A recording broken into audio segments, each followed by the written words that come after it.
This is the Fenwick Sports Podcast, bringing you the hottest topics surrounding the NFL. Welcome, everybody, to another edition of the Fenwick Sports Podcast. And in today's episode, we're going to be reacting to first things right here.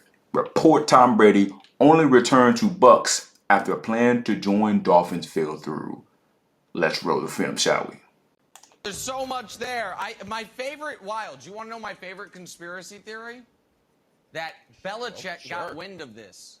And that was the reason for the accidental Flores text. Make sure Brady doesn't come to the AFC East and kick his teeth. That's quite the hilarious joke there. That's quite the hilarious and comedic joke there by Nick Wright. Just saying. Than twice a year. Like, oh, no, I'm putting an end to this thing right now. However, I don't believe that, but I do finally. I am grateful that we have clarity. Because the Brady faux sham retirement never made sense, but now it does. He's 1,000% correct. What Tom Brady did was a damn sham. I don't care. You know what? In my opinion, he pulled an Aaron Rodgers. Aaron freaking Rodgers. Let's go. It was to get to Miami. I thought it was to get to San Francisco. I knew it was to get somewhere. It was to get to Miami. He is right again. I do agree. Again, Tom Brady retired for 5 weeks, like 41 days, something like that. It didn't make sense for him to retire and unretire. I don't want to hear nothing about, he didn't get to announce it the way he wanted to. Tom Brady announced that damn retirement before the Super Bowl, taking all the shine attention from the LA Rams and Cincinnati Bengals matchup. So I want to hear that. If anybody's going to come in the comment section and say that, let's go. And then when that got blown up because he didn't want to go to Miami given what was happening with the Brian Flores lawsuit, he then said, okay, I'll come back if... Yeah, he's also correct on that. It would have been a bad damn look if Tom Brady had pulled his finesse way from Tampa down to Miami after that Brian Flores lawsuit came out. Really bad look. We're talking about some serious damage to Tom Brady's brand. Let's go. You do the following, and I believe one of the following was not have Bruce Arians be the head coach. But one of the reasons... 1,000% correct, too. Bruce Arians and Tom Brady never clicked, never clashed well together. If you look into the season that they won the Super Bowl in 2020, Tom Brady wanted to install motion and play action.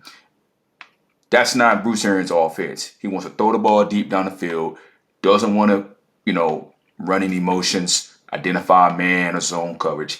So definitely that is true as well. Let's go. I believe this story, even though it's kind of being loosely reported and you kind of have to piece it together, is because it makes so much more sense, Brew, than the alternative. And the alternative is that Tom Brady earnestly was retired for 5.5 weeks to, spend time with the family and then got sick of it. That never made sense, Wilds. So this makes sense that Brady was retiring purely as a move on the chessboard to get out of Tampa. And now we know it was to go to Miami, not San Francisco. So I understand it now. So yes, of course, I believe it. And it makes a hell of a... I got a question for everybody. Do you think Tom Brady is going to finesse his way to Miami come 2023's NFL season next year? Or do you think he's going to stay as a Tampa Bay Buccaneer or try to finesse his way onto a team like the San Francisco 49ers? Let me know in the thoughts and comments. Also, do you guys think that he's looking at the weapons now in Miami? You got Chase Edmonds that they signed this offseason. You got Cedric Wilson they signed from the Dallas Cowboys. You got Tyreek Hill, probably arguably the number one deep threat in the NFL. They signed to a massive contract. You also got Jalen Waddle, who is a promising second sophomore year receiver out of Alabama. You got a solid defense in Xavier Howard and Byron Jones. Do you think it's possible he's looking at the offensive weapons in Miami and then compare them to, Gronkowski's not sure if he's going to be back or not. Cameron Brate, I don't think he's as good as Mike Gesicki. You have Chris Godwin, who is coming off an ACL injury. I'm not sure if he's going to be 100%. I know we got Giovanni Bernard, Leonard Fournette. He's a stud when healthy. Honestly, Tom Brady only has Mike Evans, pretty much, that I think is going to be able to be productive, consistent this year. I'm just saying. But let me know your thoughts and comments in the comment section down below. Appreciate everybody for tuning in. This has been the Film Sports Podcast.